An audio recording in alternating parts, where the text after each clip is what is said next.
عمران خان سے متعلق ٹرمپ کو مشورہ، امریکی اخبار نے صدر کو کیا کیا بتایا، تہلکہ مچا دینے والی خبر سامنے آ گئی۔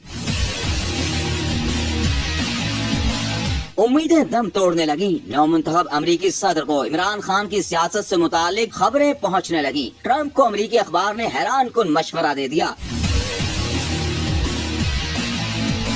امریکہ کے معروف اخبار واشنگٹن ایگزامینر نے اپنے ایک مضمون میں نو منتخب امریکی صدر ڈونلڈ ٹرمپ کو مشورہ دیا ہے کہ عمران خان اور ان کی سیاست سے تعلق امریکہ اور امریکی مفاد کے لیے خطرناک ہیں۔ عمران خان کی سیاست امریکہ دشمنی پر مبنی ہے، امریکہ کسی طالبان ہمدرد کی حمایت نہیں کر سکتا۔ واشنگٹن ایگزامینر نے کہا ہے کہ عمران خان ایک متنازع شخصیت ہیں اور امریکی حکومت کسی نئے تنازع کی متحمل نہیں ہو سکتی۔ پاک فوج اور امریکہ کے تعلقات ہمیشہ خطے میں دیر پا امن کی ضمانت رہے ہیں۔ امریکی حکومت اور سیاست کی بہتری عمران خان سے دوری میں ہے۔ واشنگٹن ایگزامینر نے کہا کہ عمران خان کی سیاست امریکہ دشمنی پر مبنی ہے۔ عمران خان نے اپنے سیاسی مفادات کے لیے امریکہ مخالف مہم عوام میں مقبول بنائی۔ بین الاقوامی تعلقات عامہ کے حوالے سے عمران خان کی شخصیت پر اعتبار نہیں کیا جا سکتا۔ امریکہ طالبان کی حمایت، دہشت گردی کے خلاف جنگ اور اسامہ بن لادن کے حوالے سے عمران خان کے نقطہ نظر کو سپورٹ نہیں کر سکتا۔ امریکہ کسی طالبان ہمدرد کی حمایت نہیں کر سکتا۔ مضمون میں کہا گیا ہے کہ پاکستان اور امریکہ کے تعلقات ہمیشہ دیرینہ اور مشترکہ مفادات پر مبنی رہے ہیں۔ عمران خان کی کسی قسم کی حمایت سے دو طرفہ تعلقات میں رکھنے پڑ سکتے ہیں۔ عمران خان کی سیاست پاکستان کا اندرونی مسئلہ ہے۔ عمران خان اور ان کی سیاست سے تعلق امریکہ اور امریکی مفاد کے لیے خطرناک ہو سکتا ہے۔